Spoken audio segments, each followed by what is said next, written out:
Hi అండి అందరికీ. మేమైతే ఇక్కడ మా పల్లెటూరు స్నేహంలో మీ అందరూ స్నేహితులు అవ్వాలని కోరుకుంటూ ఉన్నాము. ఇక అయితే మా పల్లెటూరు స్నేహంలో మేమేసే ఈరోజు ఒక చిన్న వీడియో. మేము ఇక్కడైతే కంది పంట వేస్తూ ఉన్నాము. కంది విత్తనం అండి. ఇక్కడ కంది విత్తనం ఎందుకంటే ఇది అసలేరు కార్తెలో కంది వేస్తే బాగా కాస్తుంది అని మా పెద్దవాళ్ళ నమ్మకం. అయితే అలాగని ఈ కార్తెలో కంది వేయాలని రోజైతే కంది వేస్తూ ఉన్నారండి. ఇది అసలేరు కార్తె అంట, అందుకని ఇప్పుడు కంది వేస్తూ ఉన్నారు. ఇక ఇక్కడైతే అత్త మామ వీళ్ళైతే కంది వేస్తూ ఉన్నారు.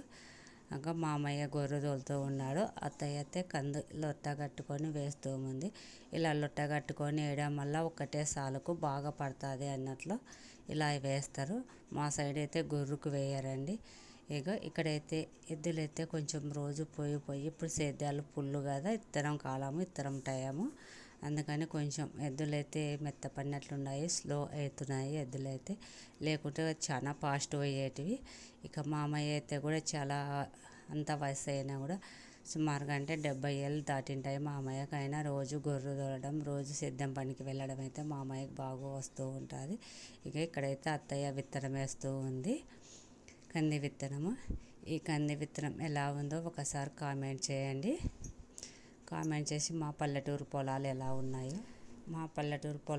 ఉన్నాయో ఒకసారి కామెంట్ చేయండి. ఒకసారి మా వీడియోస్కి లైక్ ఇచ్చి షేర్ చేసి కామెంట్ చేయండి. ఎందుకంటే మాది ఏదో మొరటుగా మా పల్లెటూరుతో మేము వీడియోస్ తీస్తుంటామండి. అలాగే మాకు సపోర్ట్ చేయాలని కోరుకుంటూ ఉన్నాము. ఒకసారి లైక్ చేసి షేర్ చేసి కామెంట్ చేయండి. మీకు నచ్చినట్టయితే మా వీడియోస్ ఎలా ఇత్తనం వేస్తూ ఉన్నారో ఒకసారి చూసి మాకైతే కామెంట్ చేయండి. సరేనండి, సరే బాయ్ అండి. ఇక్కడ కొంగల్ని చూడండి ఒకసారి.